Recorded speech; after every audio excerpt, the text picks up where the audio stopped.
Hey, tonight we're traveling somewhere ancient. Beneath golden crowns and towering pyramids, beneath incense and divine titles, there was something darker. The life of a pharaoh may look like a dream, but it was often a quiet, gilded prison, a place of crushing pressure, isolation, and ritual that blurred the line between man and God, until the boy inside disappeared. But before we step into that world, let's get comfortable, find a quiet place. Dim the lights, let the weight of your day fall away. I always wonder where these stories are being heard. Maybe in bed, maybe under a night sky, maybe in a room filled with silence. Let me know in the comments where you're listening from tonight. It's always a beautiful reminder of how far these quiet journeys can reach. Now, take a deep breath in, and as you slowly let it out, imagine the sand falling through an ancient hourglass. The present fades, and you begin to slip backward, past centuries, past dynasties, until the world around you is stone, smoke, and silence. You are not a tourist in Egypt. You are Egypt. And tonight we step into the mind of a pharaoh, not as a ruler, but as a child, a symbol, a soul buried alive beneath divine expectation. So now, let the silence take you. Let memory awaken, and let us begin. The silence here, in this final dark space, is absolute. It is a heavy blanket, a pressure against your sealed eyes and still chest.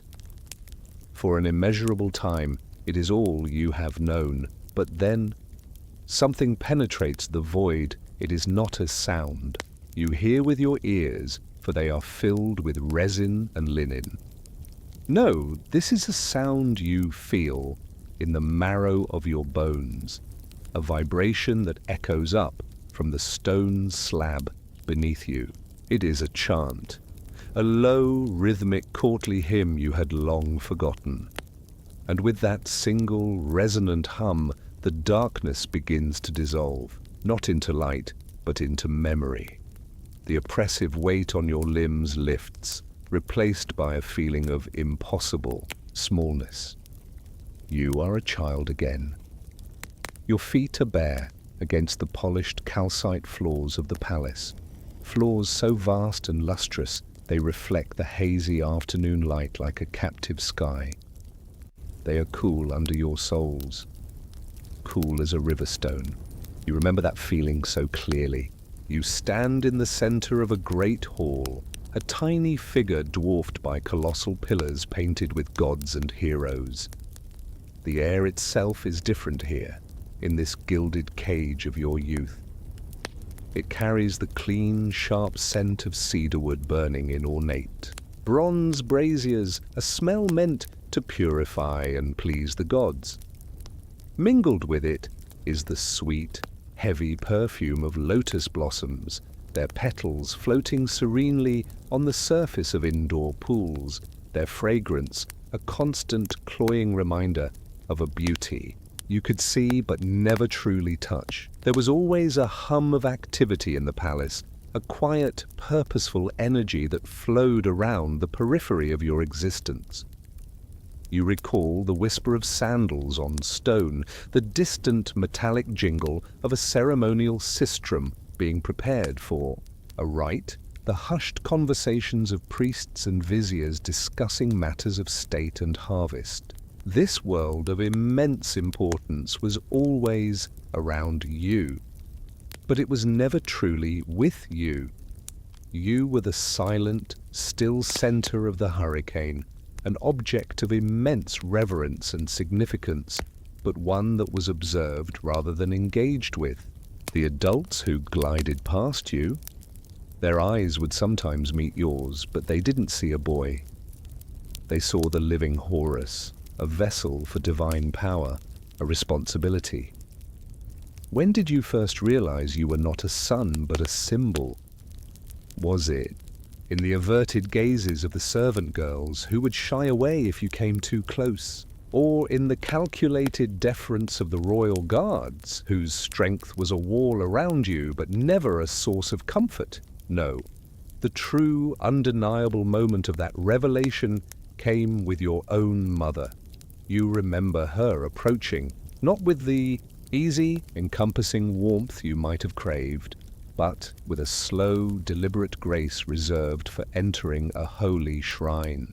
She was beautiful, her dark hair woven with gold, her coal-lined eyes vast and deep. But as she drew near, you saw it. It wasn't just love in her eyes, it was awe, it was piety. It was the weight of your mother's reverence, a burden far heavier than any crown, and then she would lower her head, she would bow to you, her son.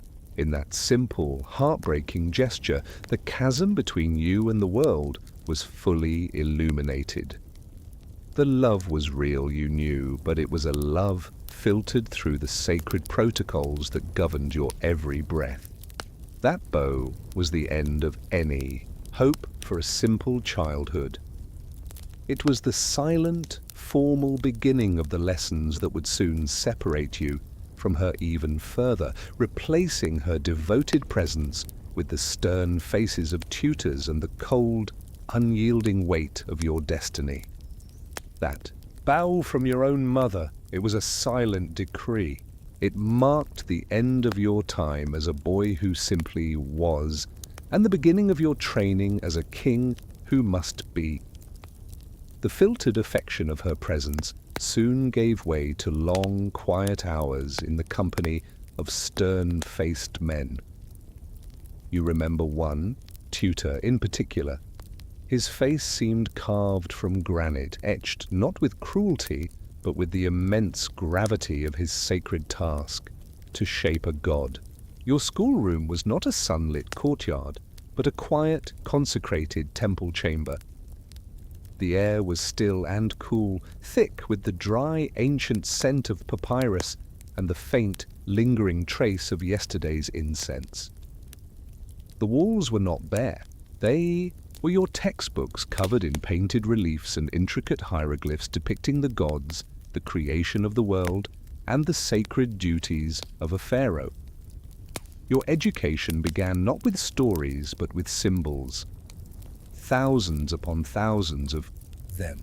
You recall the near-impossible task of learning each hieroglyph, the dry scratch of the reed pen on the scroll as you practiced.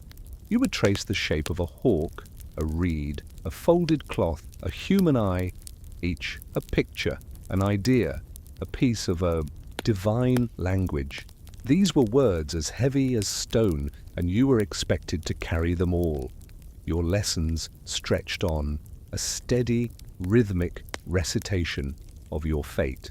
You chanted the king lists, the endless scroll of your ancestors, their names and deeds becoming a litany inside your mind, their collective history settling onto your small shoulders. You studied diplomacy, reading missives from the great kings of Mitanni and Babylonia, learning the delicate art of the gilded threat and the courteous demand. You learned military strategy, moving painted wooden soldiers across a map of the known world, a world you would one day have to defend or conquer. Above all, you studied theology. You learned the intricate family trees of the gods, their triumphs, and their betrayals, their magic, and their wrath. It was presented as your family history, a direct and unbroken line from the sun god Ra to you. The pressure was immense, a silent, constant force in the chamber. A mistake wasn't just an error. It was an insult to Ma'at, the cosmic order. A misspoken word in a ritual text could bring disaster.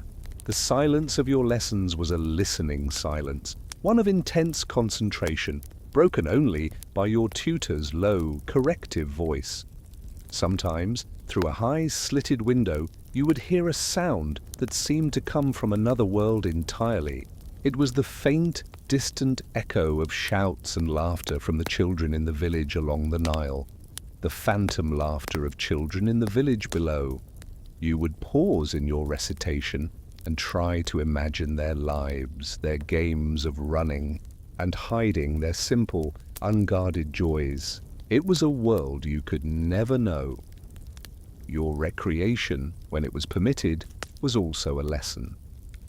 You would play sonnet, its checkered board laid out between you and your tutor. But for you, it was never just a game. Each move was framed as a metaphor for your soul's journey through the underworld. The white cones and spools were not just pieces. They were souls navigating the treacherous paths of the duat. Every move was a calculation, every captured piece an enemy of order overcome. It wasn't play, it was practice for your own death and your eternal life beyond it. This relentless focus on duty, on divinity, on the solemn narrative of your existence was designed to forge you into something more than human. It was all a preparation for the inevitable moment when you would step out of the quiet chamber of your education and into the blinding light of public worship to prove you were everything they had taught you to be. And that first, terrifying test was fast approaching. The lessons in the quiet chamber were one thing, the performance was another. You remember the day the practice became terrifyingly real. It was your first major public ceremony. The memory begins not with a sight or a sound, but with a feeling of profound weight. You recall servants dressing you, their hands practiced and impersonal. The fine linen of your kilt felt stiff. The broad pectoral collar of inlaid gold and gemstones was cold and heavy against your small chest. And then came the wig, the formal blue and gold Nimes headdress. You remember the crushing weight of the wig, plaited and stiffened with beeswax, settling onto your head, pressing down on you, transforming you. You felt less like a boy being dressed and more like a sacred idol being adorned for display.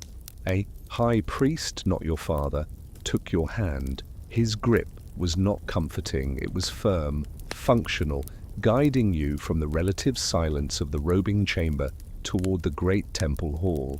You stepped through the doorway and were struck by a wall of sound. It was a physical presence, a deep, vibrating chant from 100 throats that seemed to shake the very air you breathed, punctuated by the sharp clash of cymbals and the hypnotic rattle of sistrums. The sheer volume was overwhelming. Your eyes struggled to adjust.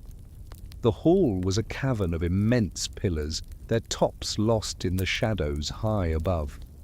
Flickering torchlight glinted off the gold leaf, covering every surface, making the painted eyes of the gods on the walls seem to watch you. And the smoke. The incense was so thick you could taste it on your tongue. A heavy, cloying perfume of myrrh and kyphi that filled your lungs and made your eyes stream, blurring the scene before you into a terrifying, beautiful nightmare. You were a child adrift in a sea of overwhelming sensation.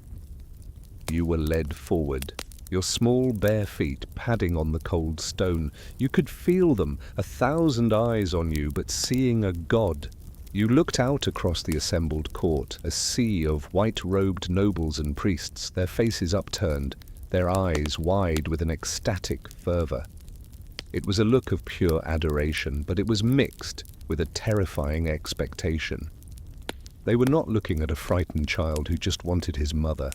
They were looking at the living embodiment of their faith, and you were gripped by a cold dread that you would make a mistake, that you would falter, that you would prove unworthy of the magnificent costume you wore. A single, specific task had been drilled into you. You had to present a small offering.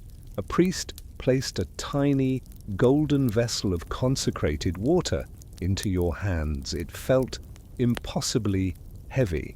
Your heart hammered against your ribs as you walked the final few steps to a low altar where a single, perfect lotus blossom sat in a stone bowl. The chanting subsided into a breathless hush. In the roaring silence, you could hear your own shaky breath. You focused all of your being on that one action, to tip the vessel, just so, to let a gentle stream of water fall upon the petals without spilling a single drop. Your small hands trembled, but you did it. The task was complete. As the chanting erupted once more, louder than before, you were led away. In the chaos of movement, you caught your own reflection in the polished surface of a large offering plate. For a dizzying moment, you did not recognize the person staring back at you. You saw a solemn, painted doll, a miniature king with ancient eyes and a heavy crown. It was not you, it was a part you were playing. And in that moment of profound disconnect, you understood that your entire life was to be a stage, and you, the lead actor in a divine drama you had never auditioned for. This feeling, this realization that you were a performer in your own life, extended far beyond the temple gates, coloring even the most private relationships with your own family. The feeling of being a performer. It did not end when the ceremonies were over. It followed you from the incense-choked temples into the sun-drenched courtyards of the royal palace. It became the invisible wall between you and the very people. You should have been closest to your family. You have a fleeting, precious memory of a time before you fully understood. You are in a hidden garden with your older sister, away from the watchful eyes of priests and tutors. She shows you how to find the sweetest figs at the top of the tree, and you share one, its sticky juice running down your chins. In that moment, there is a shared secret smile, a flash of genuine, unguarded affection. For a breath, you are simply a brother, and she is simply a sister, enjoying a stolen moment of childhood. But such moments were always fragile, always destined to be broken. You remember the long shadow of a tutor falling over you both, his quiet cough enough to shatter the peace. The smile would vanish from your sister's face, replaced by a demure and formal composure. Your own posture would straighten, your hands clasping behind your back as you had been taught. You are the divine siblings, the tutor would say, his voice gentle but laced with iron. Remember your dignity. Remember your sacred duty to each other. And just like that, the invisible wall between you was there again, solid and insurmountable. You were not family. You were institutions. As you grew, you began to understand the chilling logic behind those constant reminders. The lessons became more specific. You would study the sacred texts and read of the gods. You learned of Osiris and his sister wife Isis, whose union brought order to the cosmos. You read of Shu and his twin Tefnut, who together created the world. You started to see the pattern repeated in story after story. It was your family's story too. Your tutors explained it with reverent patience. Your blood, they said, was not like the blood of other mortals. It was divine, a bloodline pure as the sun's fire, passed down directly from the gods themselves. To mix that sacred essence with the blood of a lesser being, even the highest noble in the land, would be a profanity. It would pollute the connection between heaven and earth, threatening the stability, the very existence of Egypt. The pharaoh was a god, and a god must marry a goddess. And in all the land, the only women with blood pure enough were your Own sisters. You remember looking at your sister across the Senate board one afternoon, shortly after this truth had been made clear to you. The familiar, fond affection you felt for her was still there, a warm current beneath the surface. But now it was tangled with a heavy, profound, and unsettling awareness. You saw the girl you had shared secrets with, but you also saw your future queen. You saw your playmate, but you also saw your partner in a destiny that had been written in the stars long before either of you were born. A destiny you would share, whether you wished it or not. Love, you came to realize, was not something you would be allowed to find. For you, even love was a state-mandated ritual. Every aspect of your existence, from your prayers to your partnerships, was a preordained performance. Your life was not your own to live, but a sacred role to be inhabited. Each day, a quiet, relentless enactment of being a living God. The life you were groomed for, the performance you perfected, was not a role for special occasions. It was a daily, relentless reality. And it began in the sacred darkness, long before the sun god Ra began his own journey across the sky. Your waking belonged not to you, but to the priesthood. You would not stir naturally to the first hints of dawn, but would instead be summoned from your slumber by a sound. You remember it well. A low, resonant chant beginning outside the sealed doors of your bedchamber. It was the morning hymn, a song of awakening meant not for the man resting within, but for the divine spirit of Horus that inhabited your flesh. The heavy cedar doors of your chamber, treated by all as the doors of a holy shrine, would swing open.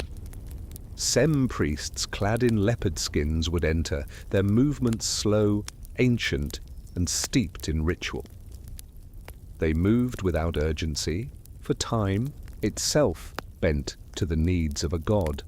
As their soft leather sandals padded closer to your bed, you would center yourself, calming your breathing, composing your features into a mask of divine serenity. But inside you were simply a man. You could feel the lingering tendrils of a dream, the human ache in your bones from a night spent on the firm bed with its carved wooden headrest. You recall the overwhelming, rebellious desire for just a few more minutes of simple, uninterrupted sleep. But that was a luxury for farmers and scribes, a fleeting wish that a living god could never indulge. Two priests, their faces impassive, would gently lift you to a sitting position. They never spoke to you, but rather at you, their words, addressed only to the divine presence. The purification would begin. Cool water drawn from a consecrated well, fed by the Nile, was poured from a golden ewer over your hands, then your feet. You remember the slight shock of the cool, cleansing water of the sacred Nile against your warm skin, a sensation you had long mastered the art of not reacting to. They would then purify your mouth, ensuring the vessel was clean for the divine pronouncements it might make that day. You remained entirely passive, an object being meticulously prepared for its function. After the water came the anointing. The air in the chamber, once still, would grow heavy with the scent of myrrh and frankincense.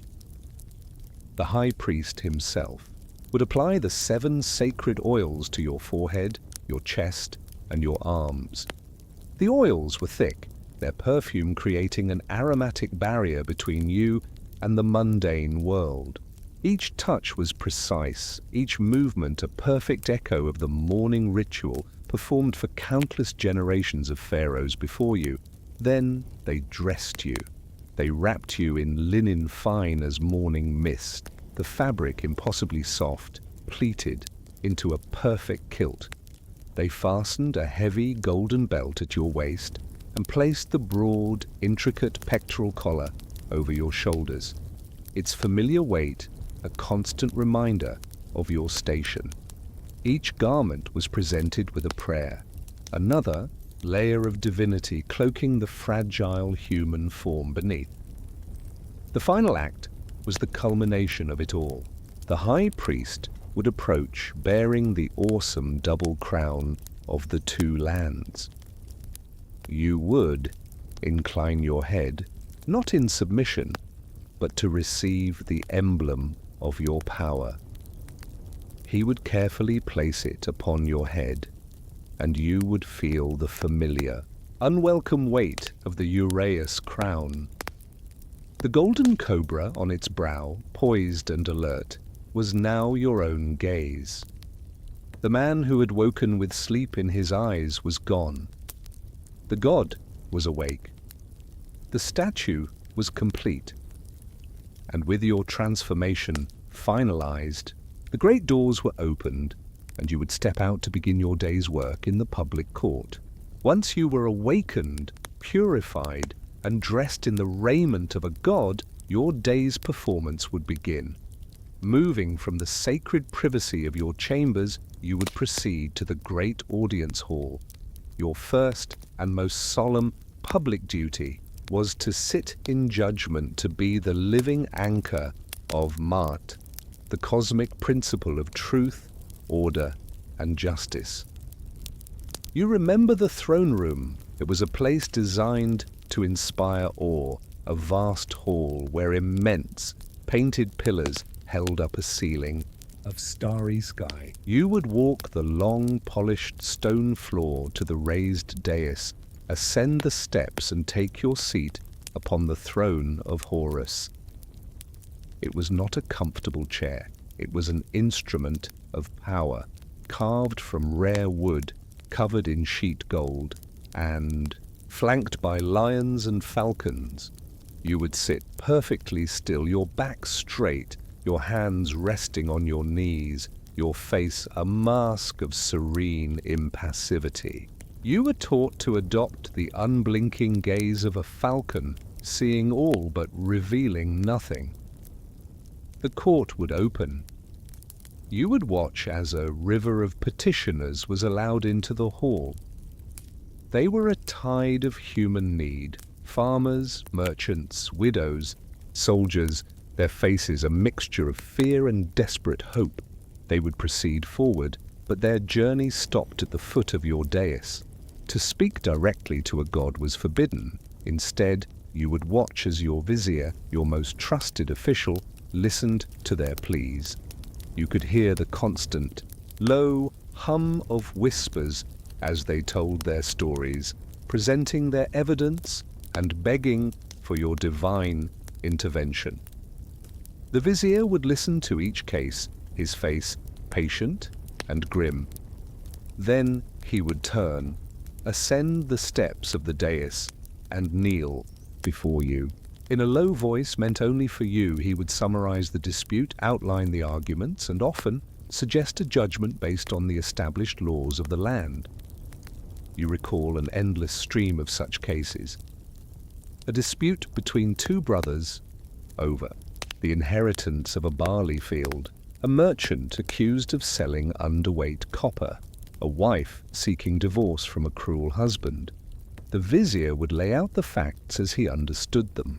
Your task was to listen not only to his words, but to feel the truth of the matter, to let the divine wisdom within you perceive the correct path. The entire weight of Ma'at rested upon you. Did you ever doubt your own judgment?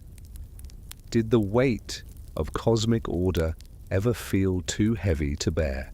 You would look down from your gilded perch at the small human figures below, their entire futures, their prosperity or their ruin, a life balanced on your silent nod. The doubt was always there, a secret human anxiety that you could never allow to touch your divine expression. After hearing the vizier's summary, you would weigh the case in the silent chamber of your mind.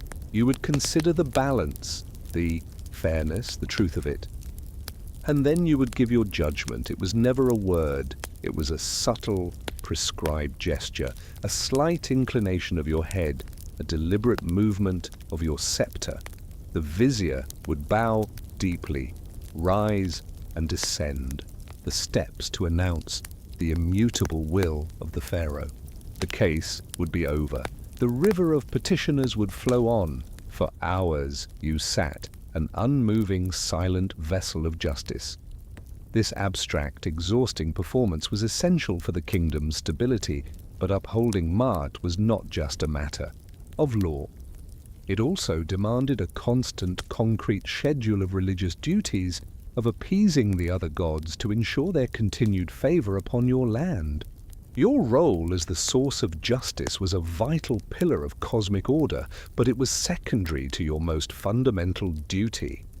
You were not just the king, you were the high priest of every temple, the sole intermediary between mortals and the entire pantheon of gods.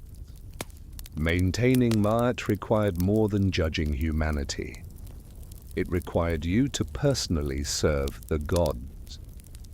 You remember the daily processions, leaving the relative openness of the court for the sacred, restricted confines of the great temples.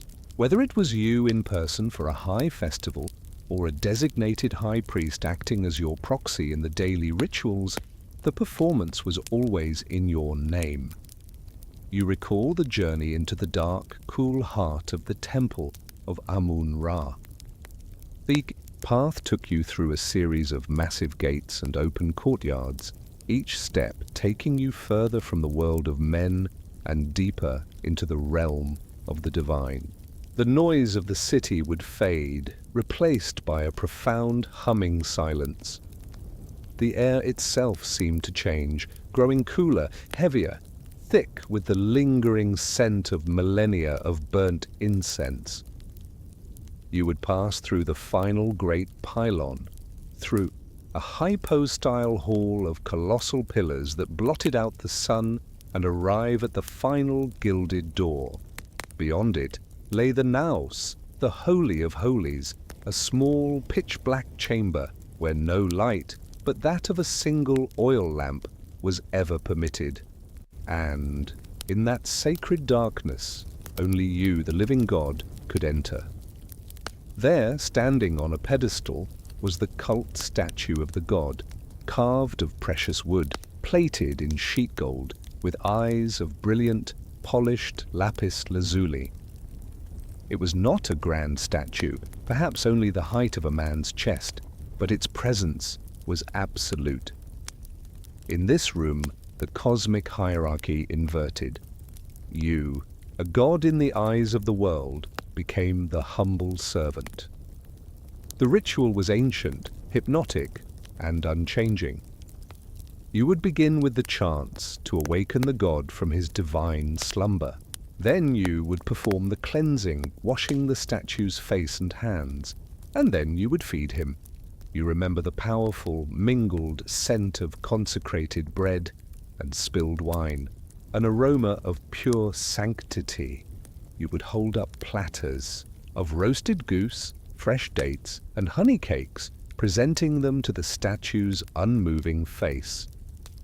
This was no mere symbol. You understood the profound theology behind the act. You were replenishing the god's vital life force, his kite. The gods, like mortals, needed sustenance to perform their cosmic labors. It was these offerings that gave Ra the strength to sail his bark across the sky each day and fight off the serpent of chaos, Apep, each night. It was this food that empowered Osiris to govern the underworld and ensure the rebirth of the dead. It was the most surreal and sacred paradox of your existence. You, a being of flesh and blood who was worshipped by millions, would stand alone in the dark, speaking to a face of gold and lapis, respectfully offering it a meal. You were the king of men, but you were also the keeper of the gods. Your life's greatest purpose to tend to deities made of stone and metal. After the offerings were complete, you would back away slowly, never turning your back, and seal the shrine. As you walked back out into the light, you felt the immense weight of that duty. The universe was a fragile machine of interconnected parts, and you were its chief mechanic. Appeasing the gods was paramount to preventing cosmic disorder. But as you returned to your palace, you were always reminded that the threat of chaos came not just from the heavens, but also from the quiet whispers and jealous eyes of the very mortals who served in your court. While you worked tirelessly to maintain cosmic order by feeding the gods, your servants worked tirelessly to prevent a much more intimate kind of chaos. The paranoia that permeated your court followed you everywhere, a silent shadow that fell, even across your private dining table. A simple meal, a moment of respite for any other man, was for you just another ritual, another performance steeped in anxiety. You remember the scene well. You are not in a vast, crowded banquet hall, but a smaller, private chamber, the air soft with the flickering glow of oil lamps. Perhaps your queen, your divine sister, sits with you.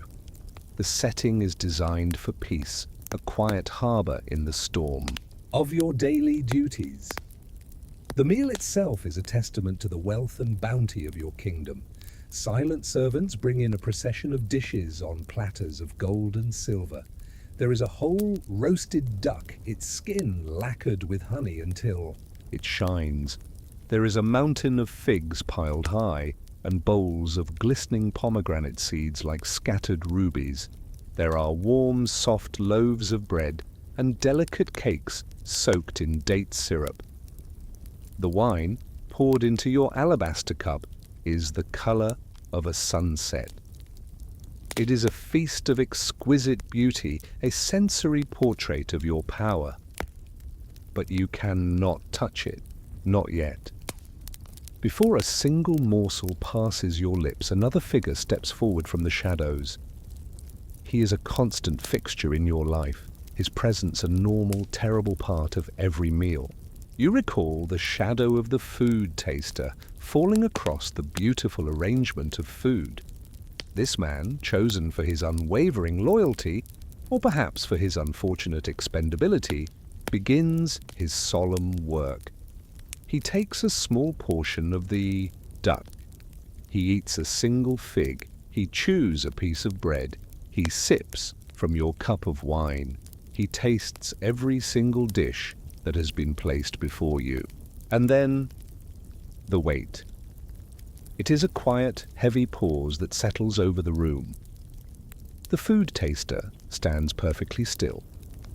You and your queen might exchange a few quiet words, or you might simply sit in silence, observing him. Is his breathing normal? Is there a subtle tremor in his hand? You are not merely waiting to see if he will clutch his throat and fall. You are experiencing the slow, deliberate corrosion of a simple human pleasure. The feeling of hunger, of appetite, is replaced by a cold clinical observation. After a prescribed time has passed, and the man remains standing, healthy and alive, he gives a slight bow and retreats back into the shadows. Only now are you permitted to eat. But you reflect now, could you ever truly enjoy it? The flavors were magnificent, the textures divine. But every bite was tainted by the ritual that preceded it. The sweetness of the honey cake was forever mingled with the phantom taste of fear. You ate because your body required sustenance, because a pharaoh had to maintain his strength, but the simple, restorative joy of a meal was lost to you. It was merely another performance of trust in a world where you could trust no one. This gilded meal was a perfect metaphor for your life, surrounded by unimaginable splendor, yet utterly isolated by the constant threat of betrayal. The poison in your food was just the most tangible form of the paranoia that infused your reign, a constant reminder that to the world you were a god, but in your own palace you were a target. The carefully tasted meal was but one small ritual in a life governed by a deep and pervasive paranoia. This quiet fear was a poison of its own, seeping into the very stones of the palace. You were surrounded by hundreds, by family, officials, priests and guards, yet you were profoundly and utterly alone. You reflect now on the sounds of the court, and you realize the sound you became most attuned to was not the music of the harp or the pronouncements of your vizier, but the silence that falls when you enter a room. It was a sudden, heavy stillness that would descend the moment your sandals were heard on the polished floor. Hushed conversations would die, laughter would cease, and all faces would turn to you, arranging themselves into masks of pleasant deference. You learned to notice the smallest thing, the almost imperceptible rustle of a linen curtain as an unseen observer drew back, the flicker of movement at the periphery of your vision.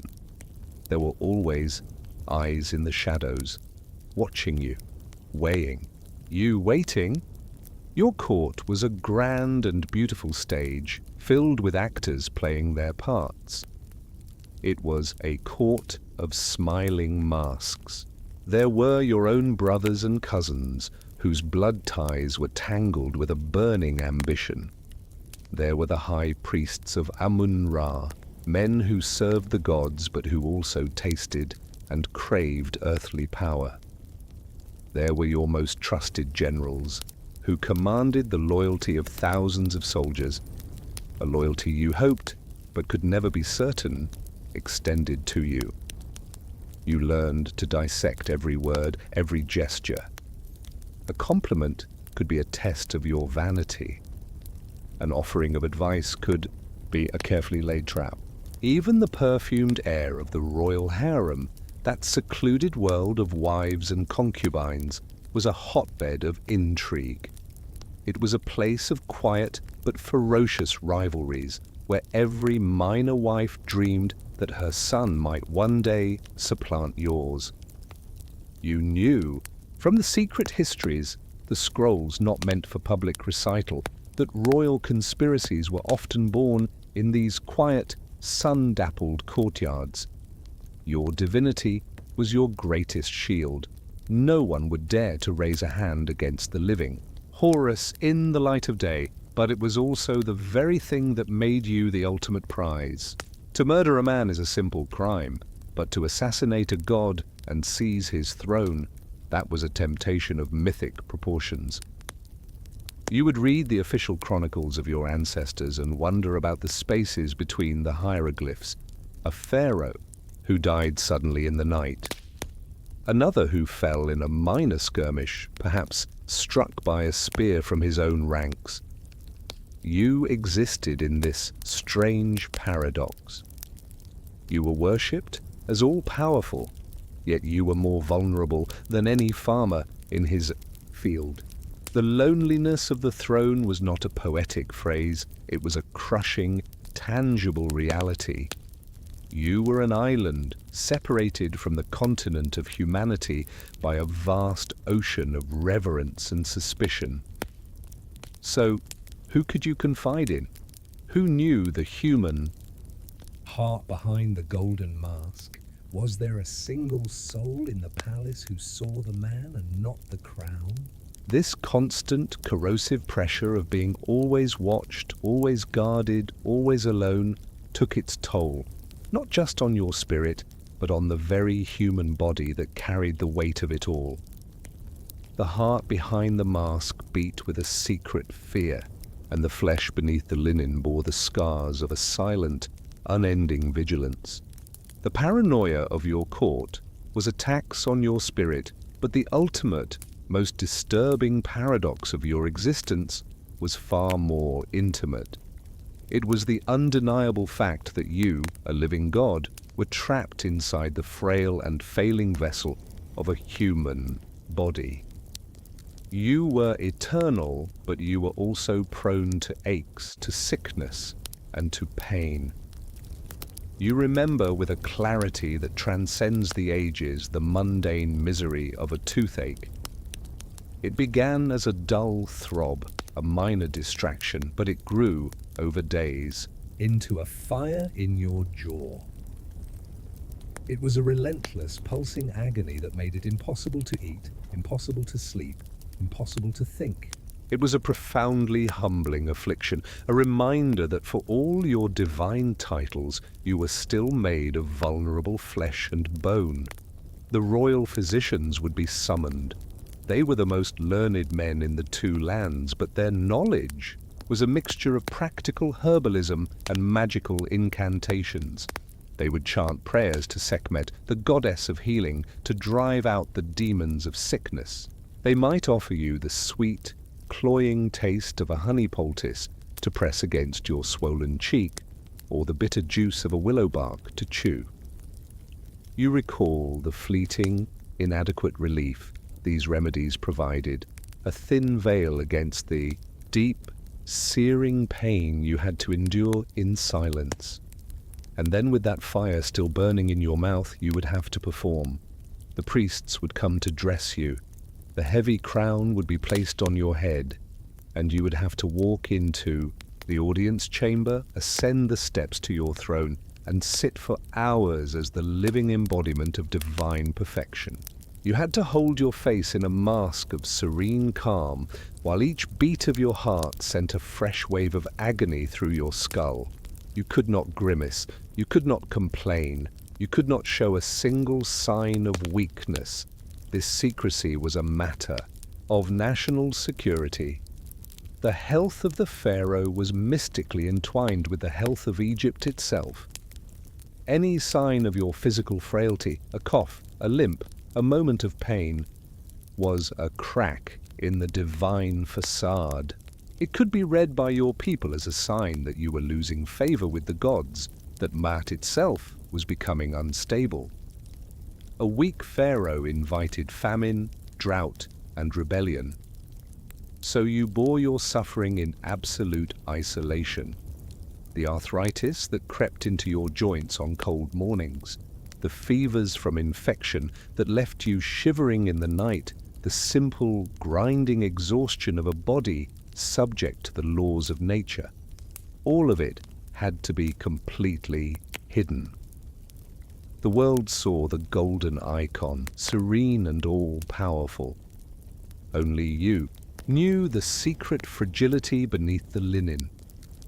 It was this constant private dialogue with your own body, this awareness of your own physical vulnerability, that forced you to contemplate the ultimate truth of your human half. Your body could get sick, it could weaken, and one day, inevitably, it would fail. And for a pharaoh, the quiet contemplation of your own mortality was the beginning of your life's most essential and elaborate work. Your contemplation of your own fleeting human life turns your memory backward, not just through your own years, But through the generations, to the very source of your existence, your sacred lineage. You recall with the clarity of a childhood lesson recited 1,000 times what your tutors taught you about your own blood. It was not, they explained, like the common, muddy blood of mortals. Yours was a river of divine blood, a pure, celestial fire that flowed in an unbroken line from the sun god Ra at the dawn of creation through 100 generations of gods and pharaohs to land directly in your own heart. Your life's most holy purpose, more important than any war or monument, was to protect this purity. It was a thread of gold that could not be broken or tangled with the coarse, lesser threads of humanity. This was the reason your marriage would not be a matter of choice or love or even political alliance. It was a divine imperative. To keep the sacred fire pure, you had to marry one who also carried it. Your own sister, your niece, your cousin. You remember accepting this destiny as a child, not as something strange or unsettling, but as a solemn, profound, and holy duty. It was simply the way of the gods, but the palace of your youth was not just a classroom for abstract theology, it was a home filled with the living members of this divine family, and your memories are not just of lessons, but of observation. You recall a younger sister, a gentle girl who was destined to be your queen. You remember watching her in the palace gardens as she tried to play with the other royal children. You see her stumble, her one foot permanently twisted inward from birth, a small imperfection that made her falter where others would run freely. You remember how the adults, the priests and tutors, would quickly look away, a silent, shared agreement to not acknowledge the flaw in the divine vessel.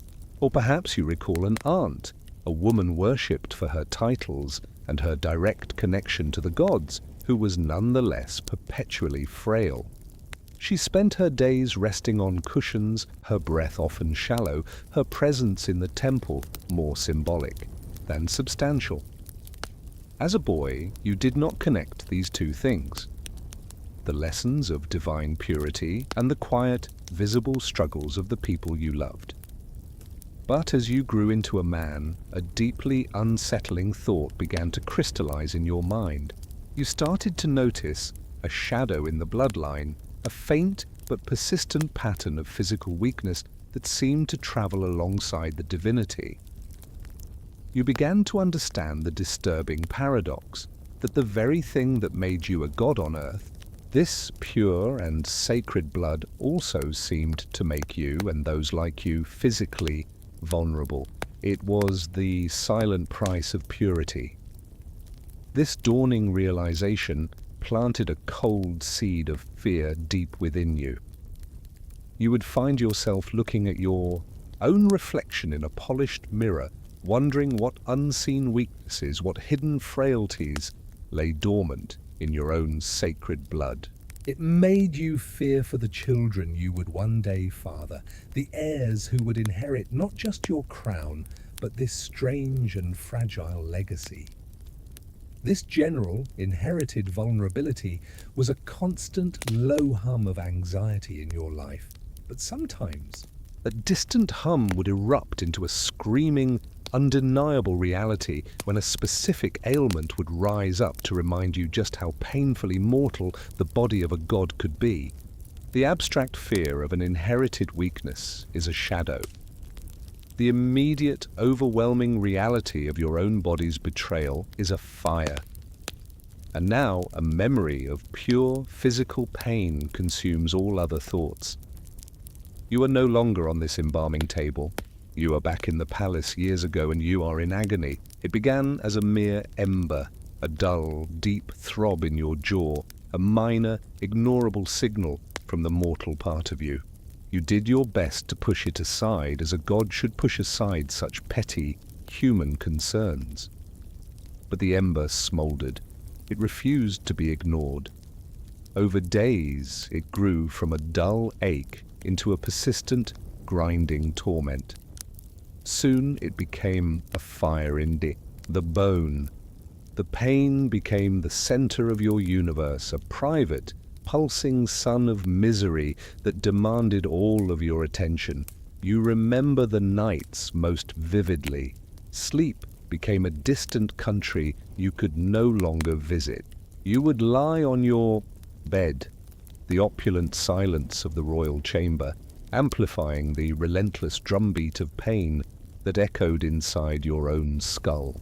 Every beat of your heart was a fresh wave of agony.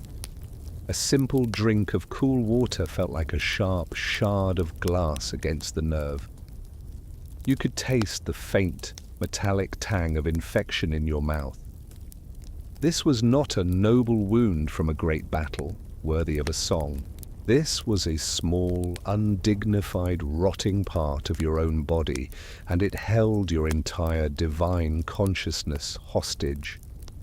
And then, after another sleepless night, spent pacing the cold stone floors, you had to perform. You had to let the priests anoint you, dress you, and place the heavy crown upon your head. You had to walk into the great hall, your jaws screaming, and become a god again. You remember sitting on the throne for hours. your entire being focused on one thing: maintaining a mask. Of calm. You constructed a flawless facade of serene divinity, praying that no one could see the torment raging behind your eyes. Every word spoken, every judgment rendered, was filtered through a thick haze of pain. You recall the court physicians, their hands smelling of myrrh and cedar, their faces etched with concern.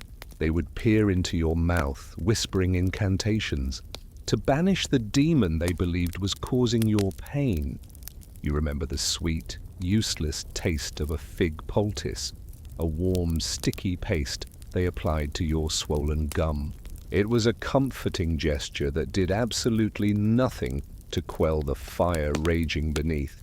Their prayers and their potions were powerless. In this, you, the all-powerful king, were utterly helpless. The pain built a wall of glass around you. Your subjects were already kept at a distance by reverence. This agony made that distance infinite. This was the ultimate paradox of your existence: a god in torment, a king imprisoned by his own decaying tooth. This secret, isolating suffering, was a terrible burden, but you knew even then that if the truth of your pain were ever revealed, it could become a dangerous public omen for the entire kingdom of Egypt. Hiding a localized pain like a fire in your jaw was one thing. It was a secret battle fought within the fortress of your own body. But when a true illness took hold, the battle was no longer your own. Your secret became a matter of state because your body was never truly yours. It was the kingdom's most vital and volatile asset. You remember the onset of a great fever. It began not with a dramatic collapse, but with a quiet, insidious chill that you could not shake, a coldness that seemed to emanate from your very bones, even in the sun-drenched halls of the palace. Then came the heat, a consuming fire that left you weak, drenched in sweat, your thoughts becoming hazy and disconnected like mist over the Nile. You retreated to your chambers, commanding privacy, hoping to endure the sickness in the stoic silence demanded of a god. But the secrets of a pharaoh are like water held in cupped hands. They always seep out. The news spread through the court, not by decree, but through a change in the very atmosphere.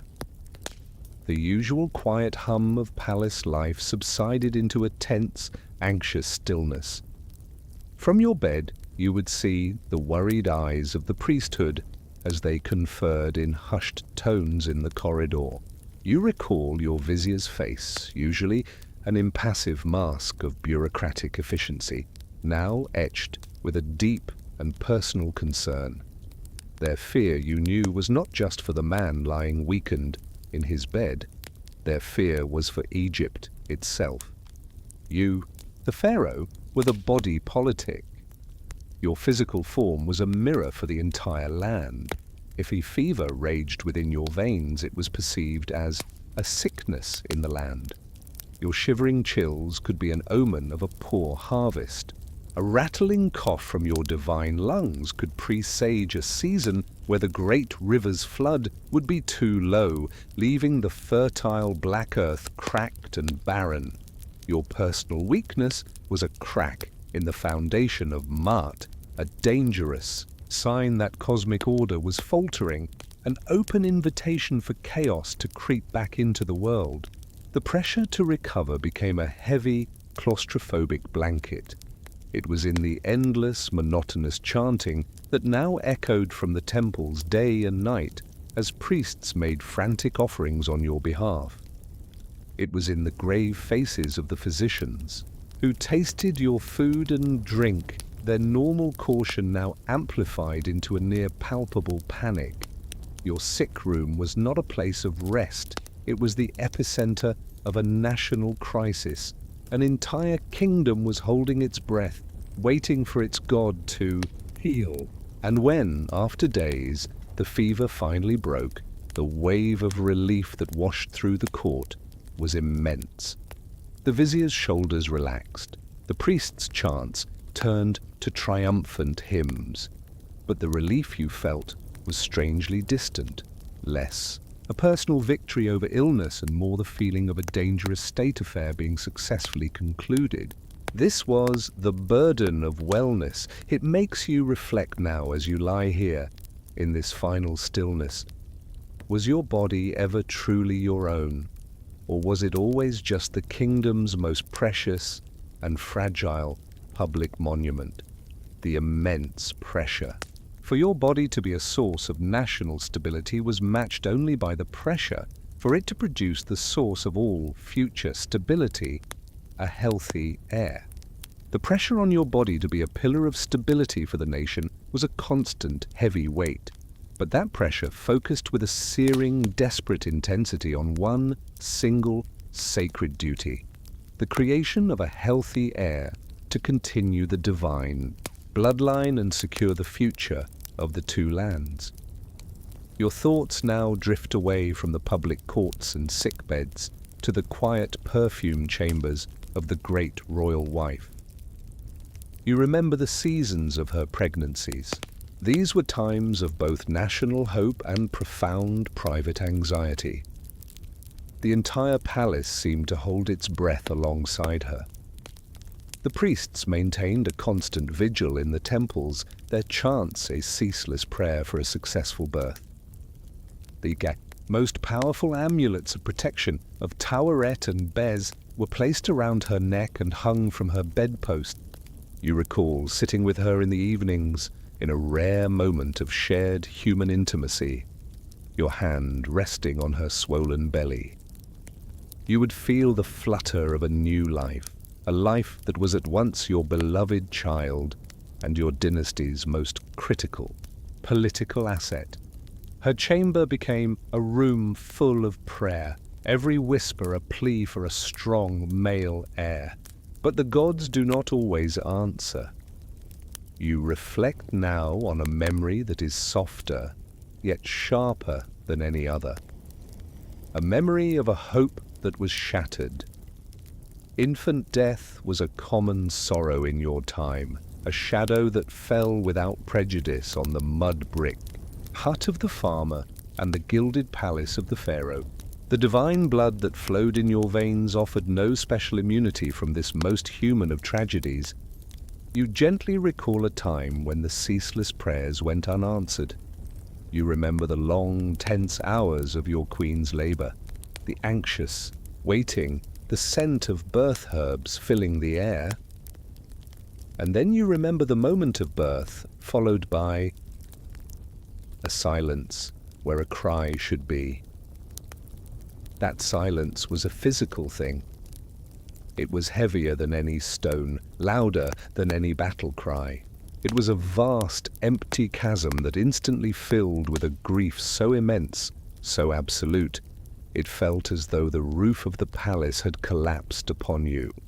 You remember looking at your queen's face, pale with exhaustion and a dawning, soul-shattering heartbreak, and feeling a pain far deeper and more real than any fire in your own jaw.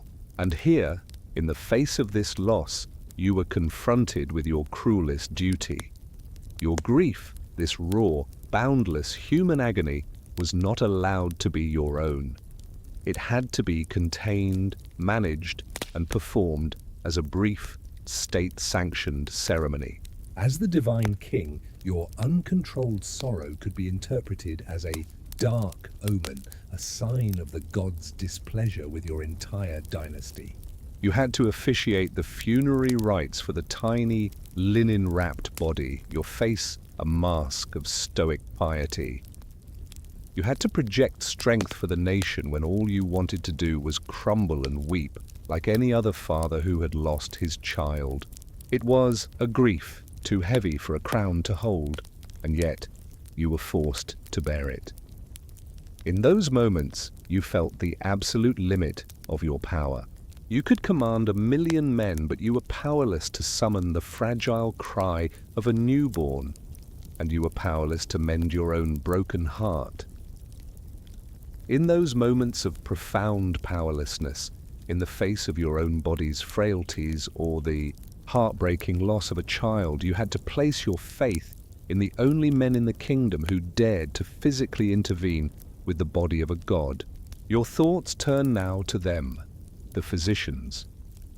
You remember them not as simple healers, but as learned and powerful figures in their own right. They were often high-ranking priests, men who had trained for years in the pharaohs, the house Of life, that great institution of knowledge where the sacred texts of medicine, theology, and magic were kept. You recall one court physician in particular, an old man whose hands always seemed to carry the complex scent of burnt herbs and papyrus. His mind was a living library of ancient remedies and rituals, and he spoke with the calm, measured authority of a man who believed he understood the intricate pathways between the body and the soul. You remember submitting to their strange and complex treatments, a process that was always a seamless fusion of the surprisingly rational and the deeply mystical. Their methods existed at the absolute frontier of what your great civilization understood about healing. One moment they would perform an act of practical medicine. You recall the sharp, clean scent of palm wine used to wash a wound, or the startling, cold edge of a bronze knife, as it was used to swiftly lance a painful, swollen abscess. They could set a broken bone with a skill that was remarkable, binding the limb with fresh linen and a stiff plaster of honey and resin. These were acts of science, of observation, passed down through generations. But for every practical procedure, there was an inseparable magical component. The physician's work could not be divorced from that of the lector priest. As a wound was being physically cleaned, you would hear a whisper of incantation just beside your ear, a sacred spell designed to command the malevolent spirits to flee from your body. To ward off the fever demon, they would place protective amulets upon your chest, a carnelian tayet knot for the blood of Isis, a lapis lazuli, Eye of Horus for wholeness and restoration. hope as a fragile amulet was laid directly against your skin, a physical channel for a metaphysical plea. The potions you were given to drink contained effective ingredients like willow bark for pain or senna for digestion, but they were also brewed under a specific phase of the moon and consecrated with sacred words to imbue them with divine power. You remember the feeling of lying on your royal bed, your divine body entirely in their hands. It was a quiet state of both trust and deep skepticism. You, the vessel of a god, were placing your earthly fate in this curious cocktail of primitive science and elaborate superstition. You felt the sting of their remedies and listened to the drone of their prayers, knowing, with a clarity that was both comforting and deeply unsettling, that you were at the very edge of human knowledge. These intricate interventions were all attempts to mend the divine vessel, to patch the cracks in the sacred facade, but every attempt, whether it succeeded or failed, left its own mark, a physical record etched forever onto the secret scroll of your body. Every illness, every injury, every year of bearing the weight of the crown was another line of text written upon the papyrus of your body. And as this long, painful part of your reflection finally concludes, you think of your physical form in a new and final way. You remember the daily ritual of your life, the servants approaching with layers of the finest, whitest pleated linen, wrapping your body, hiding it from view. You remember them placing the broad golden collar over your shoulders, its brilliant, dazzling jewels obscuring your human chest. They would set the Neem's headdress and the double crown on your head, drawing all eyes upward toward your serene, impassive, godlike face. The image they created, the image the world saw, was one of timeless perfection, of flawless, eternal power. It was a masterful illusion, performed with meticulous care each and every day. But here, In the final, honest silence of this embalming table, you are free to remember the truth that was always hidden beneath the linen and the truth beneath the gold. You think of your body not as a divine vessel, but as a priceless secret scroll inscribed with a personal history that no one else was ever permitted to read. You contemplate the true hieroglyphs of your existence. You remember a thin, silvery scar that traversed your knee, a map of healed wounds, from a careless fall in a palace courtyard when you were just a boy, long before you learned the slow, deliberate, godlike gait of a pharaoh. You can almost feel the ghost of a dull, persistent ache in your right shoulder, the memory of worn cartilage from decades of holding a heavy golden scepter, of drawing a powerful composite bow, of being a king. You think of the fine lines that were etched around your eyes, lines carved not just by the sun, but by the strain of constant vigilance, by countless sleepless nights filled with physical pain or political worry. This was a secret archive of pain, a private record of your humanity. These marks were the real, unwritten history of your reign. They were not the grand, boastful inscriptions on towering pylons. They were the quiet, intimate hieroglyphs of bone and sinew that told a far more honest story, a story of fragility, of suffering, and of quiet endurance. The final, most profound truth of your life was this: your public image was a perfect, golden illusion, but your mortal body was an undeniable testament to your very real and very human suffering. As the embalmers now work to preserve that illusion for all eternity, you alone can finally read the secret text of your own body. You accept the story it tells, and this quiet, final acceptance of your own physical history, your own inescapable mortality, is the most perfect and profound preparation for the one great journey your entire life was designed to anticipate. The passage into death and into the starlit eternity that you were always promised would lie beyond it. The acceptance of your own mortal flesh with its scars and pains was the final, necessary preparation. It was the moment you truly turned from the fleeting concerns of your life on earth to the single, all-consuming project of your life beyond it, the defeat of mortality itself. Your reflection now shifts, your memory traveling back across the years to a single, fateful day early in your reign. You were young then, your body strong and vital, your reign stretching out before you like the sunlit Nile. You recall the royal procession, the journey in your gilded litter crossing the great river from the vibrant, living city of Thebes on the east bank to the west bank, the land where the sun dies. The journey itself was a sacred transition, moving from the world of noise and commerce to the silent waiting domain of the gods and ancestors. You remember arriving at the mouth of the great necropolis, the place today known as the Valley of the Kings. The atmosphere here was unlike anywhere else in your kingdom. The air was utterly still, heavy, and silent. It was an oppressive silence, not born of emptiness but of immense, sleeping power. The sun was a relentless white-hot eye in a turquoise sky, its light beating down and reflecting fiercely off the high, crumbling limestone cliffs. You remember the shimmering heat of eternity rising from the baked, rocky ground. This was a valley of sleeping gods, a place where generations of your ancestors lay in their hidden palaces of eternity. And you, the young king, had come to choose your own place among them. You stepped down from your litter, your fine leather sandals crunching on the gravel path.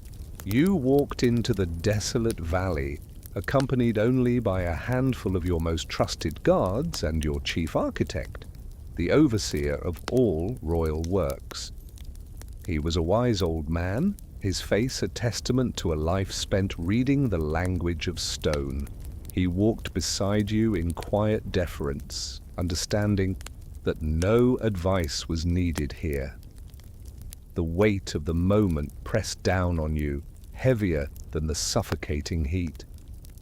This was not a choice of property. This was not a decision about a monument. This was the selection of the portal, the sacred gateway through which your eternal soul would travel to the field of reeds and journey with the sun god for millions upon millions of years. You walked for what felt like an eternity yourself, your eyes scanning the towering cliff faces, feeling the spirit of the place, searching for a sign, a feeling, a location that felt preordained. And then you stopped. Your architect paused beside you. You looked up at the base of a sheer, sun-scorched cliff, a place that felt solid, secret, and strong. You raised your arm, the gold of your royal bracelets flashing in the blinding light, and you pointed. A single, silent, decisive gesture. With that simple movement, you sealed your eternal destiny. You recall the strange, surreal feeling as you turned to leave the silent valley. You were so young, so full of life, yet your mind was now completely focused on the vast and intricate logistics of your own distant death. You had chosen a doorway carved in the mountain's heart. Now the great work could begin. And for that, you required the hands of skilled mortal men, the secret keepers who knew how to speak the language of the stone. Once your royal finger had pointed to the sacred spot, a silent command was issued throughout the kingdom. The grand project of your afterlife was set in motion, but this house of eternity would not be built by magic, nor by the gods themselves. It would be built over decades by the patient, skilled hands of mortal men, a unique community living apart from the world in a village sworn to silence. Your thoughts now turn to this place, a village you likely never visited in life, but whose entire purpose was devoted to your death. It was called Set Mart in your language, the place of truth, known today as Deir el Medina. You picture it now in your memory, a small walled settlement tucked away in a desolate desert wadi, intentionally hidden from the eyes of the world. Here lived the most gifted craftsmen in all of Egypt. They were the stonecutters, whose tireless chisels would carve a palace from the living rock. They were the plasterers who made the rough walls smooth as papyrus. They were the scribes and the artists who would cover those walls with the sacred texts and vibrant images that would guarantee your safe passage through the underworld. You reflect on the strange, dedicated nature of their lives. They were not slaves, but highly respected and well-paid state employees. They were given homes and a steady supply of grain, fish, and beer for their families. But in return for this security, they were bound by an oath of absolute secrecy. You think of them as a dynasty of artisans. A father, his hands calloused, and knowing, would teach his son the precise angle to hold a copper chisel against the limestone. That son, in turn, would teach his own son the secret of mixing ground malachite and egg white to create a perfect, eternal blue. For generations, the same families lived and died in this small village, their entire lineage devoted to the single, colossal project of building your tomb. You wonder now about their lives, these men to whom you had such a strange, remote, yet intimate connection. You imagine the sounds of the village at dusk, the rhythmic grinding of grain, the shouts and laughter of their children playing games in the narrow, dusty streets. the sound of a lone musician's flute drifting on the cooling air. You imagine them returning to their own small homes, their bodies aching from a long day's labor in the darkness of your tomb, to eat with their families and offer prayers in their own beautifully decorated sepulchres. Did they feel the holiness of their work, or only the weight of the stone? When their hands that knew the stone painted your image on a wall, did they feel a shiver of divine reverence, or just the familiar ache of a job well done? You suspect it was both. You feel a remote, quiet gratitude for their unseen efforts. Lying here, you can almost hear the faint, ghostly echo of their endless work. The rhythmic tap of hammer on chisel, the scrape of a smoothing stone, the quiet hum of your eternity being built. These servants in the place of truth were the engine of your immortality. And with the site chosen and their skilled hands set to the task, the slow, patient work of carving your path to the stars could finally begin. The servants in the place of truth began their work on that fateful day. You pointed to the stone, and their labors would become the quiet, continuous background music to your entire reign. You reflect on the creation of your tomb not as a single grand event, but as a slow, patient, and constant process. It was a certainty in your life, as reliable as the rising of the sun or the annual flooding of the Nile.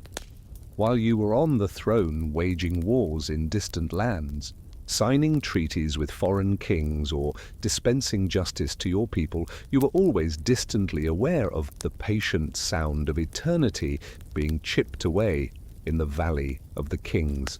It was the slow, steady hollowing out of your own personal underworld, a project that would span the full course of your life. Your memory conjures a montage of periodic visits, a chronicle of the tomb's evolution. You recall the first time you inspected the work after it had begun. You were still a young king then, your body lean and strong, your shoulders unbowed by the full weight of your crown. You entered the dark passage, which was then just a raw, jagged wound cut into the rock. You remember the air, how it was thick, with fine white limestone dust that tickled your nose and clung to your eyelashes. You heard the incessant, echoing clang of bronze chisels on stone, a rhythmic, metallic heartbeat deep within the mountain. In the unsteady, flickering light of the oil lamps, the rough-hewn walls seemed to dance with shadows. At that early stage, it was just a raw tunnel, a crude promise of the palace it would one day become. Then you see it again, years later, your memory shifting forward in time. You are a middle-aged ruler now, your face carrying the subtle lines of command. Your children growing in the palace. You visit again.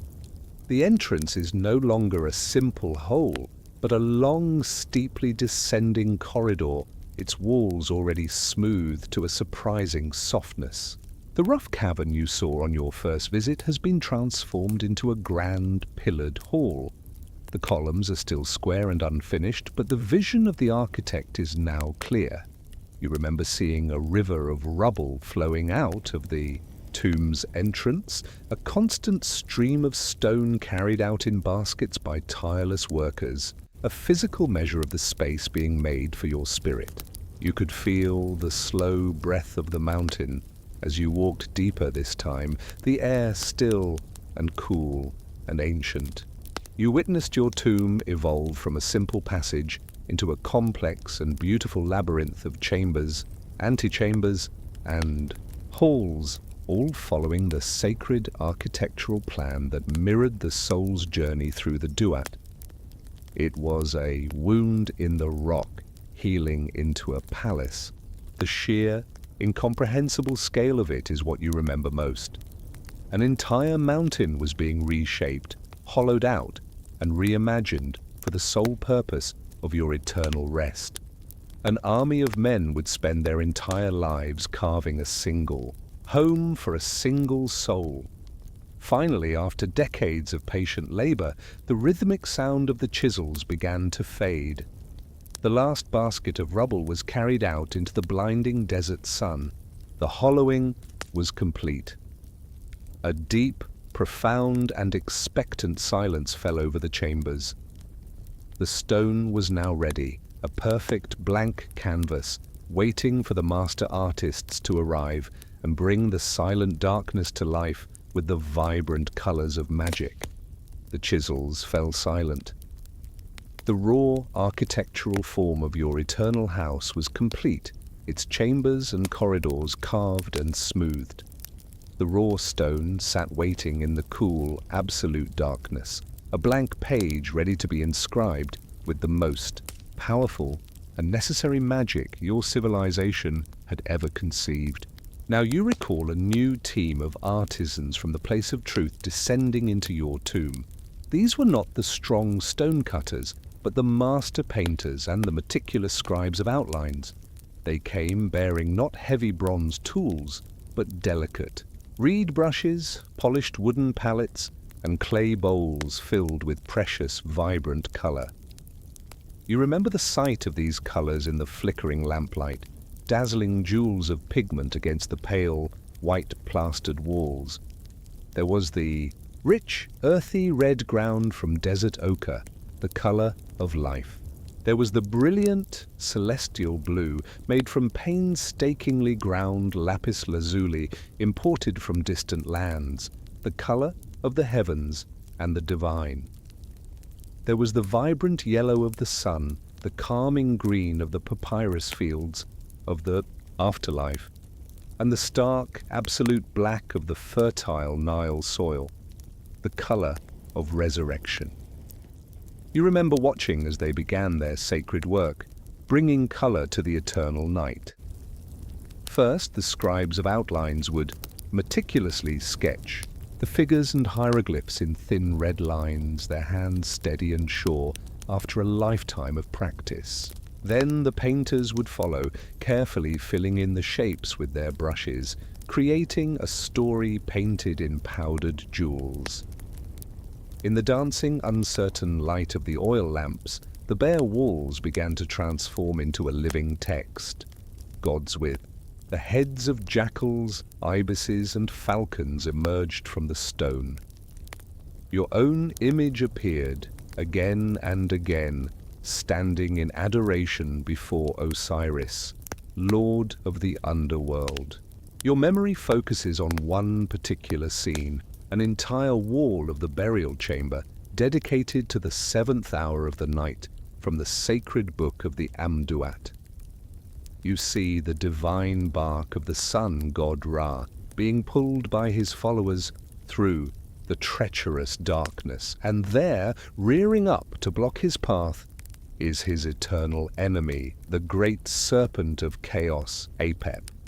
You see the gods on the boat casting spells, throwing divine nets, and plunging their spears into the serpent to ensure that the sun god can pass, that the sun can be reborn in the morning. You reflect on the profound purpose of these images. They were not mere decoration. They were a vital, magical engine for your soul. They were your personal instruction manual, a map to navigate the darkness. The sacred texts and scenes painted on the walls were a complete set of spells frozen on the walls. By surrounding your sarcophagus with these powerful words and images, your spirit, your Ba, would be fully equipped with the knowledge needed to overcome every terrifying demon, to answer every riddle from the guardians of the underworld, and to pass through each of the 12 guarded gates of the night. These paintings were your guarantee of eternal life. The artists toiled for years in the lamp-lit darkness until the last brushstroke was applied. Your tomb was now a machine for rebirth, a perfect universe of magic. The spiritual preparations were complete, and now your thoughts turned to the vast and glittering array of physical objects that would furnish this eternal home. The magical preparations of your tomb were complete, the spells frozen on the walls, ready to guide your spirit. But a king does not travel to the afterlife empty-handed, and your spirit would require a palace to dwell in, furnished with all the splendor you knew in life. Your thoughts now turn to another great project that ran parallel to your tomb's construction, the decades-long creation of your funerary goods. You remember the royal workshops, a sprawling complex of courtyards and chambers near the palace. This place was a hive of vibrant activity, a stark contrast to the silent valley, where its treasures would eventually reside. You recall the sounds, the rhythmic rasp of a copper saw cutting through cedarwood that smelled of a distant forest, the sharp, repetitive tap of a small hammer on thin sheet gold, the hiss of hot metal being quenched in water, and the low hum of masters instructing their apprentices. It was a place of noisy, industrious life, and all of it was dedicated to the silent service of your death. You would periodically tour the workshops, inspecting the progress of the objects being Made for your soul. Your memory now focuses on a few specific pieces. You see a great funerary couch, its wooden frame being covered in a layer of shining gold. You watch the artisans carefully carving its legs into the powerful, serene forms of resting lions. It was a magnificent bed built for you to recline upon in the field of reeds, but you knew you would never feel its firm support or rest your living head upon its headrest. It was a perfect piece of furniture, destined to never know the warmth of a human body. In your memory, you move to the quieter chamber of the jewelers. Here, men with fine copper tools and immense patience sit hunched over small wooden tables, their eyes focused intently on their delicate work. You watch one craftsman as he painstakingly inlays hundreds of tiny, precisely cut pieces of carnelian, turquoise, and lapis into an elaborate golden pectoral. The finished piece will depict you as a divine falcon, your wings outstretched in eternal protection. You admire the gleam of gold in the firelight, knowing this stunning masterpiece would adorn your chest only after your heart had grown still. It was a jewel meant to be seen only by the gods. In another workshop, the air is hazy with a fine white powder. Here the alabaster carvers work, their bodies and clothes coated in the dust of their craft. You recall inspecting the grand canopic chest they were carving from a single massive block of translucent calcite. Its lid was being sculpted into 4 identical, idealized likenesses of your own serene face. Inside, 4 hollow compartments waited patiently for the polished stone, jars that would hold your preserved liver, lungs, stomach, and intestines. It was a beautiful, luminous, and holy object, created for the sole purpose of housing the parts of you that would be removed after your death. The disturbing, melancholic realization settles over you again, as it did so many times during those Inspections. The greatest artistry of your age, the most precious materials gathered from across the known world, a life's worth of wealth for a journey beyond life. All of it was being poured into these treasures for a king of shadows.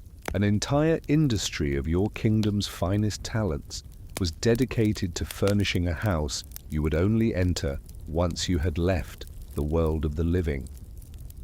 All of these magnificent objects were designed to last for millions of years. But for them to be of any use to your spirit, the most important object of all had to be preserved with equal, if not greater, care: your own physical body. The treasures for your tomb were designed for an eternity, but they would be nothing more than a buried hoard of riches if their owner did not last just as long.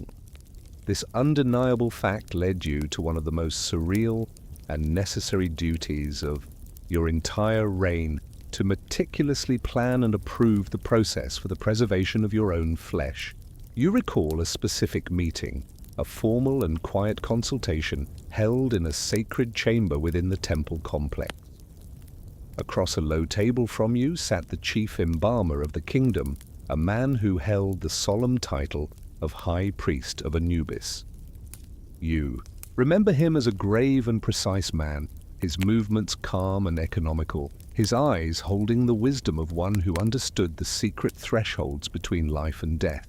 This was a conversation in the shadow of Anubis, the jackal-headed god of mummification, and you discussed the future of your own body with a strange and unsettling clinical detachment, as if it were a national monument that required a detailed plan for its restoration.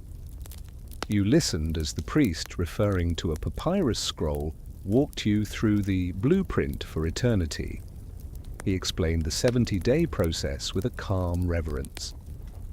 He spoke of the first step, the removal of the brain, with a long bronze hook through the nose, as your intellect would reside in your heart, which had to be preserved in place.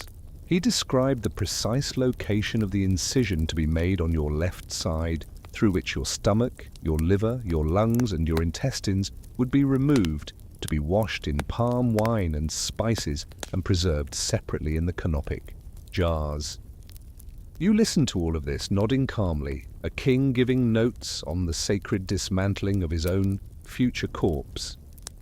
To illustrate the most crucial stage, the priest presented you with a small alabaster bowl. It was filled with a coarse, white crystalline substance. This, he explained, was natron, the sacred salt harvested from the dry lake beds of the western desert. You remember him inviting you to touch it. You recall its dry, rough, and slightly greasy texture, and the dry, salty scent of the sacred salt, a clean, sharp, almost medicinal smell that was the perfume of preservation itself. He explained how your entire body would be covered in this salt, buried in a mound of it for 40 days, until every drop of moisture, every possibility of decay, had been drawn out of your flesh. He then moved on to the final stages, the anointing of your desiccated body with precious oils and resins to give it lifelike suppleness, and the careful, intricate wrapping in hundreds upon hundreds of yards of the finest linen bandages. He detailed the powerful amulets, the scarab for your heart, the jed pillar for your spine, that would be tucked within the wrappings at specific, magically potent locations. At the end of this strange meeting, you took a reed pen, dipped it in black ink, and affixed your royal seal of office to the papyrus scroll that detailed this entire procedure. You were signing off on the plan, treating your own body as a holy object to be dismantled and rebuilt. You were ensuring your flesh would become an eternal vessel, a recognizable statue for your soul to return to for millennia. With your body's divine transformation now planned and approved, your thoughts turned to the magnificent nested vessels that would contain and transport that sacred body on its final great journey. Your body was planned, a sacred vessel for your eternal soul. But a pharaoh's spirit does not travel the cosmos on foot. Your mind now drifts from the preservation of your flesh to an even grander, more epic project, the construction of your own divine fleet. You remember the news arriving at court, carried by a messenger breathless with the importance of his tidings. The great transport ships dispatched to Byblos had returned, their mission successful. They brought with them a tribute worthy of a god, immense, ancient cedar logs felled in the mountains of Lebanon. You recall seeing them on the banks of the Nile near the royal shipyards, these colossal, fragrant timbers, longer and thicker than any boat in your existing fleet. The air around them was thick with the scent of cedar and eternity. This was the sacred wood from which your celestial ships, your ships to sail on seas of stars, would be born. Your memory then turns to the shipwrights, a different class of artisan entirely. These were men whose hands were accustomed not to stone, but to the grain and curve of wood, men whose ancestors had built ships for the Nile for 2,000 years. You would visit the yards and watch them work, their bronze adzes and axes shaping the massive timbers with an almost impossible precision and grace. They were not building utilitarian barges for carrying grain. They were crafting beautiful, elegant, and perfectly functional seagoing vessels, their curved hulls and high prows as sleek and seaworthy as any ship meant for the great green. You reflect on their profound and sacred purpose. You had commissioned a fleet of two. One was the man jet, the bark of 1,000,000 years. This was your vessel for the day. Aboard this ship, your resurrected spirit would join the great sun god Ra, traveling across the vast azure ocean of the sky from the eastern horizon to the west, helping to bring light, warmth, and life to the world of mortals below. The second ship was the Mesectet, the bark of the night.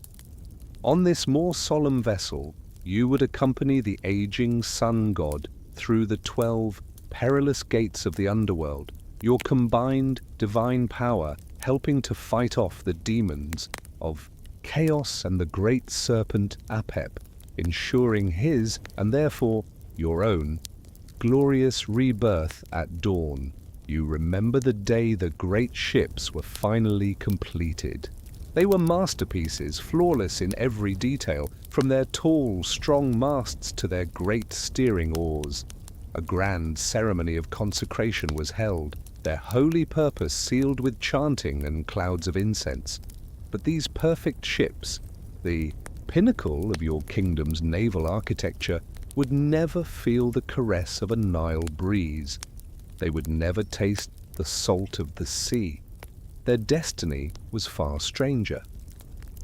As soon as the rituals were complete, they were carefully, painstakingly disassembled. Each massive timber, each plank, each bundle of rope was meticulously marked with sacred symbols so they could be magically reassembled in the afterlife. They were then transported to the great necropolis and buried in deep, stone-lined pits beside your tomb. You had created a fleet for a king of the heavens, only to bury it deep within the earth. You can picture them now, these magnificent ships, resting in the cool, absolute darkness, waiting for their silent voyages in the darkness of the earth, to commence, ready to carry you across the starry sky. They are waiting patiently, just as the final greatest object of your life's work was also now waiting. The solar barks were buried in the sand, waiting. The golden treasures were sealed in storerooms, waiting. And then one ordinary day, decades into your reign, the concept of waiting took on a new, profound, and final dimension. You remember that day with a chilling, absolute clarity. You were older now, your hair streaked with silver, your body bearing the secret map of its own pains and frailties.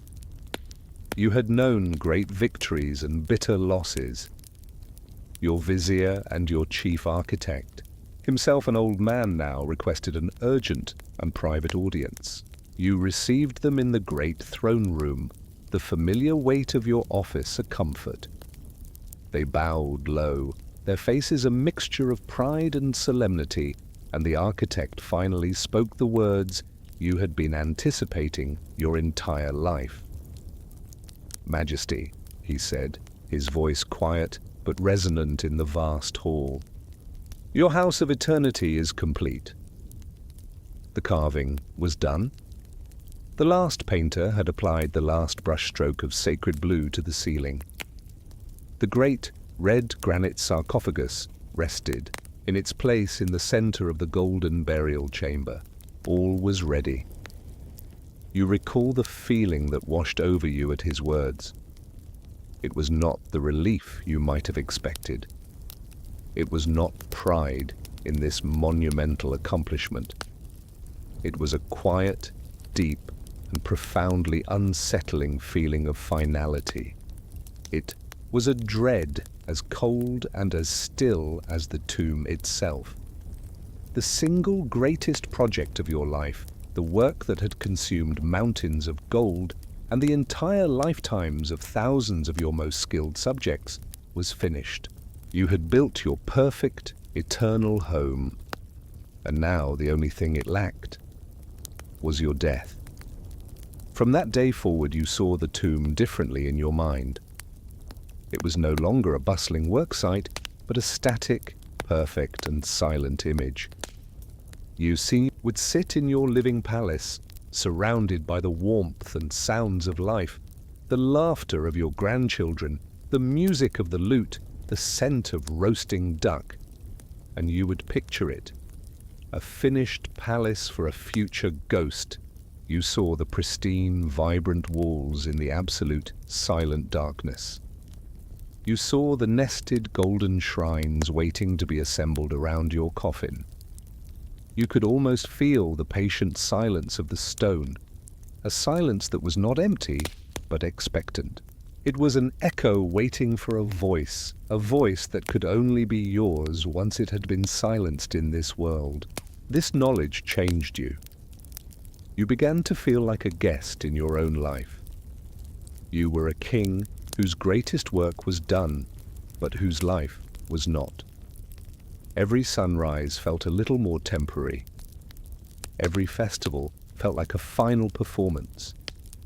You were living on borrowed time, an earthly phantom occupying a mortal world, while your true, permanent home lay waiting for you in the valley of silence. The greatest accomplishment of your reign was complete, and its final, glorious activation required only your last breath. This strange, unsettling feeling of being already finished, of being a walking ghost waiting for your own funeral, permeated everything. The stone was ready. The spells were written. The ships were waiting. All of the meticulous preparations were now complete. And now, as your consciousness finally fades from these distant memories, you feel a gentle, irresistible pull forward out of the long river of the past and into the present moment, as the final journey itself begins at last. The final thought of your waiting tomb, that perfect, silent stone palace, hangs in your consciousness for a moment, a single, distant star, and then, with a gentleness that has no earthly equivalent, it dissolves. The long, winding, and often painful journey through the river of your memory is finally over. The river now flows into a silent sea. The images that have populated your thoughts, the face of your mother bowing, the crushing weight of your first crown, the cool stone of the palace floors, the scent of lotus blossoms on the water. They do not vanish violently. They simply recede like a familiar shoreline slipping away as a boat sets out upon a vast and peaceful ocean. The intricate, heavy tapestry of your mortal life is folded away with immense care. You are no longer reflecting on what has been. You are now proceeding. A new sensation begins to take hold of your consciousness. It is not a physical feeling, but a spiritual one. You feel a gentle, insistent current beginning to pull you forward. There is no struggle. There is no resistance, no fear. It is a feeling of being drawn calmly and purposefully toward your true and final destiny. All the burdens of kingship that you have just relived, the immense weight of your godhood, the secret pains of your body have all fallen away. You are now just a soul, unburdened, pure, and ready. You feel no anxiety, only a profound and all-encompassing sense of peace, a feeling of rightness. The darkness you have been floating in, the comforting darkness of the embalming chamber and of deep memory, begins to change. It is not replaced by the harsh, blinding sun of Egypt that you knew so well. Instead, a soft, ethereal light begins to permeate the space around you. It is a light that does not burn or cast sharp shadows. It is a light of pure being, gentle and welcoming, and it illuminates your path. In this soft, pearlescent light, a scene begins to resolve ahead of you. It is a vast, impossibly grand hall, its pillars seeming to stretch up into an infinite, starry twilight. You recognize it instantly from the paintings on your tomb walls. This is the Hall of Two Truths, the chamber of final judgment, the place you have prepared for your entire life. As the gentle current brings you closer, you begin to make out indistinct shapes, non-threatening and utterly still. You see the faint, shimmering outlines of the 42 divine assessors, the judges of the dead, seated in a long, solemn, silent row, waiting patiently to hear your declaration. Near the center of the great hall, you see the unmistakable, elegant figure of the ibis-headed god Thoth, the divine scribe, his palette and reed pen held at the ready to record the final verdict. And beyond him, seated on a great throne of dark stone, is the majestic, shrouded form of Osiris, the great lord of the underworld. His presence radiates not terror, but a deep, abiding and compassionate peace. The final trial, the one for which all others were merely a preparation, is about to begin. The gentle current slows, bringing you to a peaceful stop at the very threshold of the great hall. The quiet shuffling of gods, a sound like dry leaves turning, is the only thing you hear. Your long journey through memory is over. Your journey through eternity is about to be decided. You now stand at the threshold of the great hall. The time for remembering is over. The time for declaring has begun. You move forward, a pure and weightless consciousness, and come to a stop before the long, silent row of the 42 divine assessors. You know precisely what you must do. You have rehearsed this moment your entire life. The sacred texts were your guide.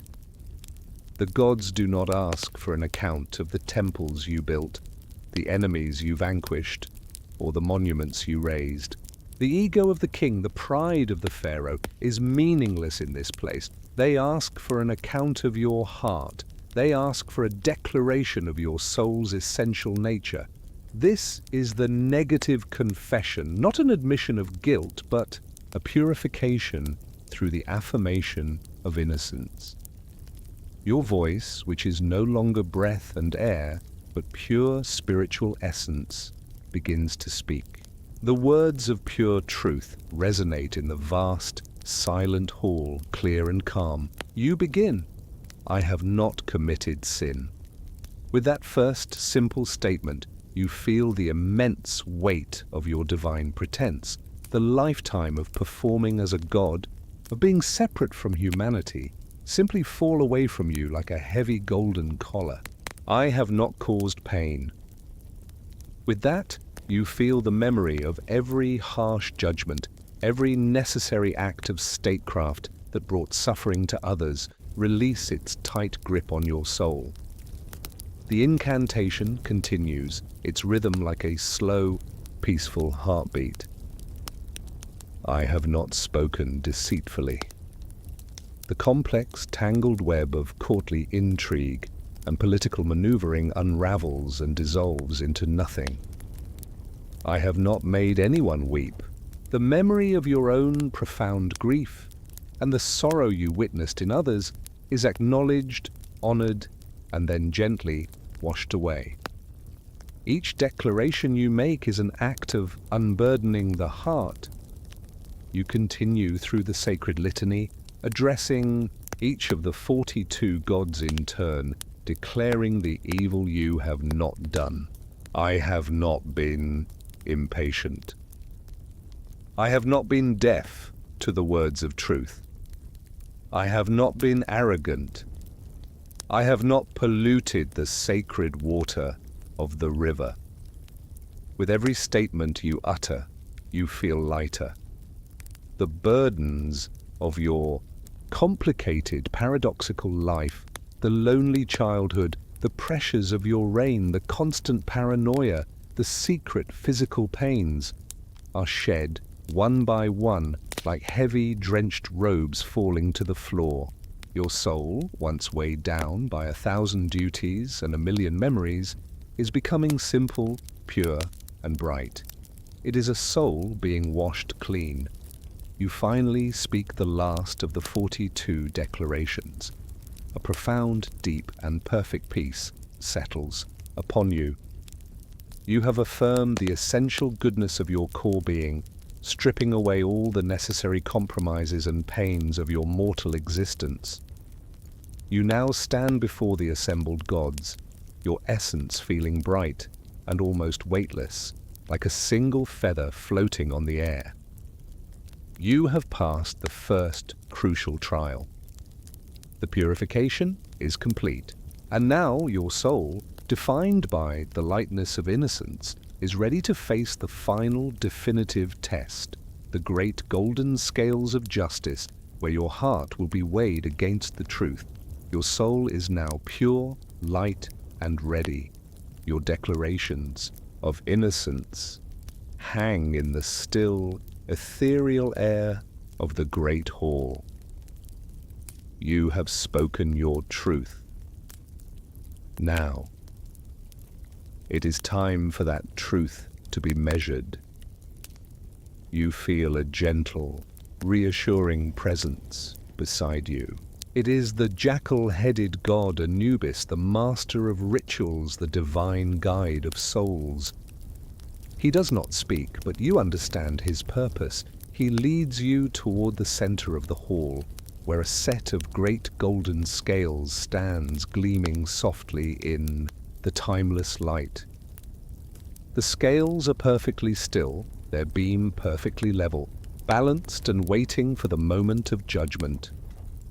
Anubis moves with a silent grace to one side of the scale. In his hand, he holds a single, pure white ostrich feather. This is the feather of Maat, the physical embodiment of all that is true, right, just, and orderly in the entire cosmos. It is almost weightless, yet it holds the gravity of creation itself. He places the feather with infinite care into one of the empty golden pans. The pan does not dip. The scale does not move. It remains perfectly, impossibly still, awaiting its counterweight. Anubis then turns to you. With a gesture of profound reverence, he reaches into your spiritual form and gently takes your ibiti, your heart. It is not the physical muscle that once beat within your ribs, but its spiritual essence, the seat of your intellect, your emotions, your conscience, and the complete record of every thought and feeling you ever had. It is the fragile, invisible vessel that contains the sum of your entire life. He places your heart in the opposite golden pan, and in this moment, time itself seems to stop. All of creation, all the gods in the hall, all the stars in the heavens seem to hold their breath. You notice, for the first time, the hulking form of the terrifying beast, Amit, waiting nearby. The devourer of the dead, with the head of a crocodile, the forequarters of a lion, and the hindquarters of a hippopotamus. She waits, her great jaws ready to destroy any heart that is heavy with sin, condemning that soul to eternal nothingness, to be unmade. But you feel no fear. You have unburdened yourself. Your soul is light. You simply watch at peace, breathing, in the silent breath of the universe. The golden beam of the scale trembles almost imperceptibly. It sways once to the left, once to the right. A slow, deliberate, final hesitation. And then it settles. The pan holding your heart and the pan holding the single white feather hang in a perfect equilibrium. Your heart is as light as a feather. Your life, with all its struggles, its burdens, its secret pains, and its impossible duties, has been weighed, and it has been found true. Amit, the great devourer, lets out a silent, disappointed sigh and fades away like a bad dream, unneeded. This is the moment of pure truth, a verdict delivered not with a shout, but in the profound, perfect stillness of a balanced scale. Your heart, now justified, allows you to proceed, and you feel another God step forward to gently take your hand and lead you toward your final, blessed destination. The great scale is still. The verdict has been given in the profound and perfect silence. Your heart is true. You see the ibis-headed Thoth, the great scribe, dip his reed pen into his palette and record your name in the great scroll of the justified. Your long, arduous trial is over. Anubis, your guide, through judgment, steps back into the soft shadows. Another god, now, steps forward to gently take your hand. His grasp is both strong and comforting. It is the falcon-headed Horus, the son of Osiris, the rightful heir of the world. He leads you away from the scales toward the great throne where his father, Osiris, the Lord of the afterlife, waits for you. As you approach the great god, he looks upon you, and his ancient eyes hold not judgment, but a deep and compassionate welcome. He speaks your name, and in that one resonant sound, the last vestiges of your royal identity, the memory of the crown, the title of Pharaoh, the burden of command, all of it dissolves like mist in the morning sun. You are not a king. Here, you are not a god. You are simply a justified soul, and you are finally home. Osiris raises his hand in a gesture of welcome, and the great stone back of the hall dissolves away. The soft, ethereal light of judgment gives way to a warm, golden glow, the light of a perfect eternal afternoon. Horus leads you forward, over the threshold, and into Aru, the field of reeds. You take your first step into paradise. The air here is sweet, fragrant with the scent of water lilies and damp, fertile earth. A gentle, eternal breeze rustles the tall stalks of wheat and barley that grow as high as you can see, their heavy heads bowed with an impossible, endless bounty. You hear the soft, melodic gurgle of the cool waters of paradise, flowing in clear, gentle streams that feed the lush fields. This is the Egypt you always knew in your heart, but perfected, purified, and made eternal. You look around you. There is no court here.